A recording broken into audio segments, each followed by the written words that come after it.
I wanted to get yours and the chat's reaction, the viewers' reaction to this clip, which went viral over the weekend.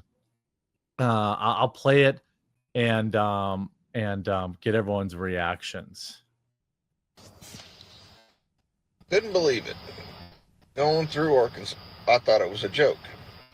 Got stopped at the way station in Arkansas and was handed a piece of paper.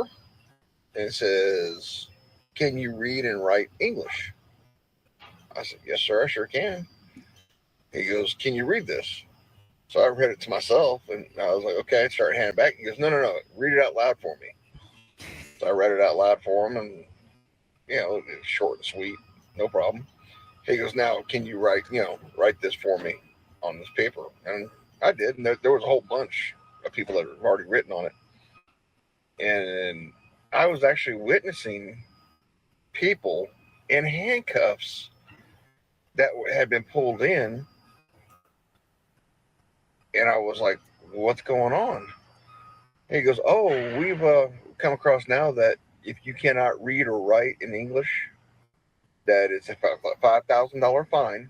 And if you have a company in Arkansas that employs people that can't read or write in English, it's a $10,000 fine paid on the spot."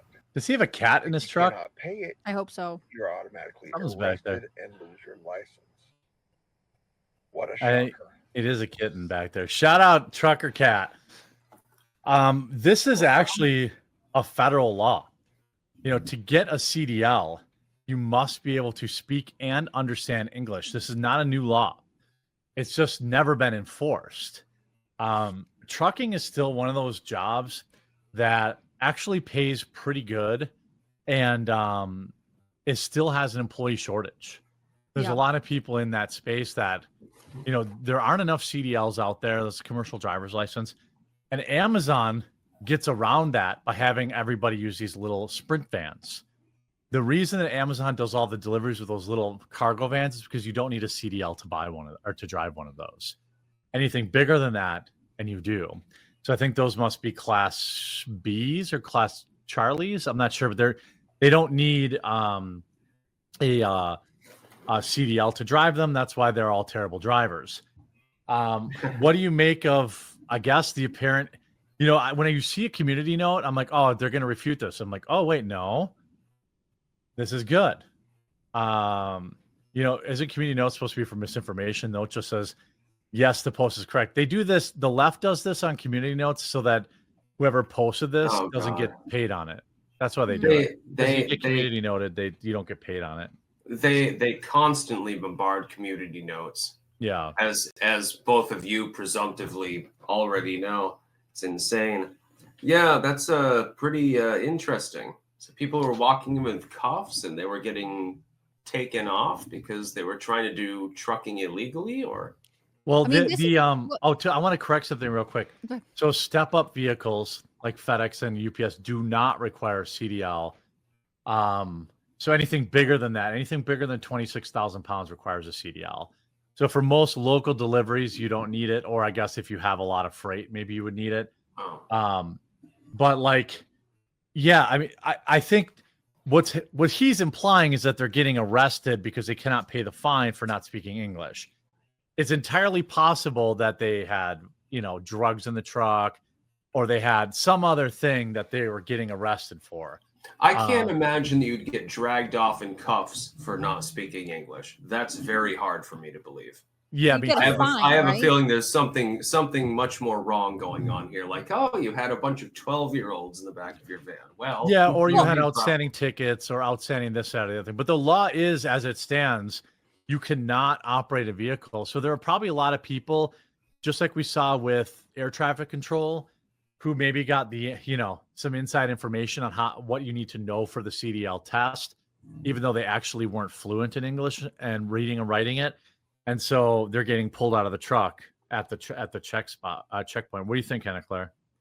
Well, it also makes me wonder if they have an invalid license in some way. That Like could also happen. how yeah. do you obtain your CDL if you can't read and write English? I mean, this is something I used to report or cover a lot because to get, from what I understand, a CDL, especially one where you are able to drive interstate, you can't even get that until you're 21. And that's one of the recruitment issues.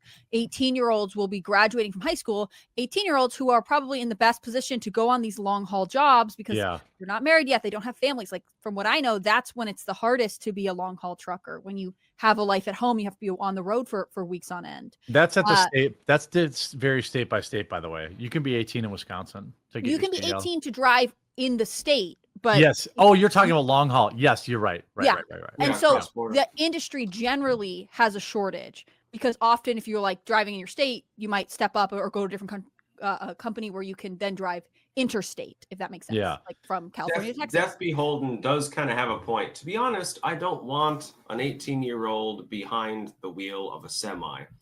I can kind of sympathize with that. That was the argument for why they set this age limit, but it meant that generally recruiting is more difficult because if you're 18 and looking for a trade job, you go somewhere else. Yeah. And I actually don't have a problem. I'd rather with have it. an 18-year-old who can read and write, and who has taken a training course, who has been an apprentice, which is what a lot of states are proposing, to a more experienced driver than someone who is not able to read the road signs. That seems way yeah. worse to me. Yeah, that's the main problem. Yeah. Well, just let them have, like, give them a journeyman thing.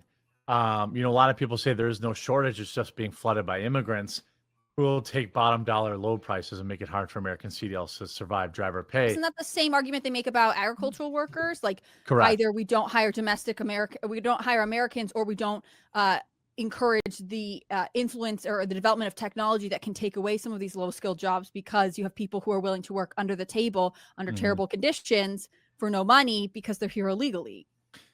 Well, and that's why I'm fine with them. The arrests may be illegals.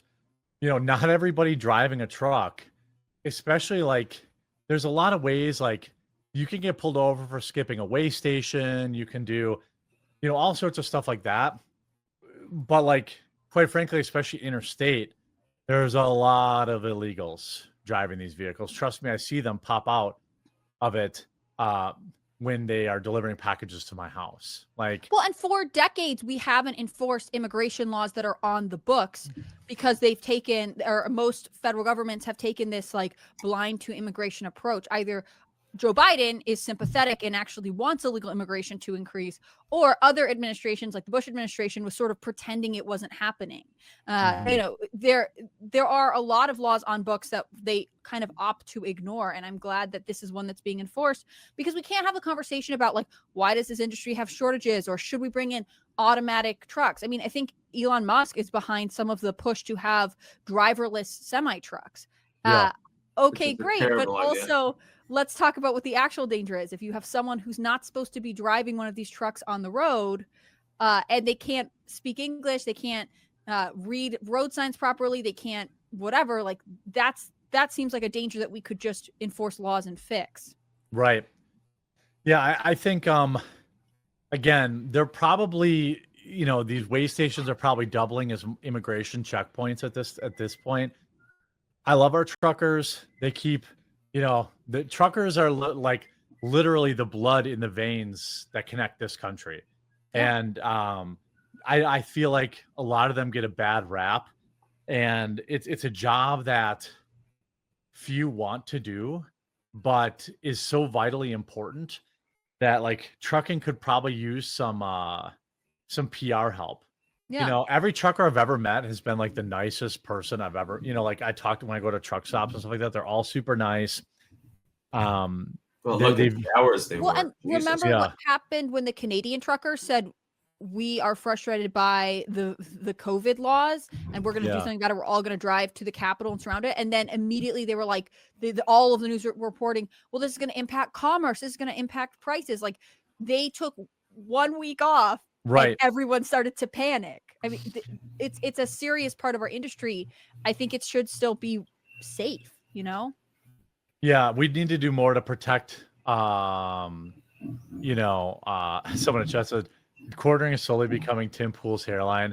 Look, I'm not saying it's very thick, but I'm saying I have a light right above my head that makes it look much thinner than it really is. And you know, like it's not it's not like what it was, but I got enough hanging in there. You just got to grow it out long and get a tricorn hat. You look Yeah. cool as hell. Well, I will also say You that take some prenatal vitamins. That made my hair really healthy. I know. Yeah, my wife told me to do that. She's like, your fingernails and your nails go really long. And I was like, I don't want long fingernails. That's weird. The biotin, you have to supplement. Yeah.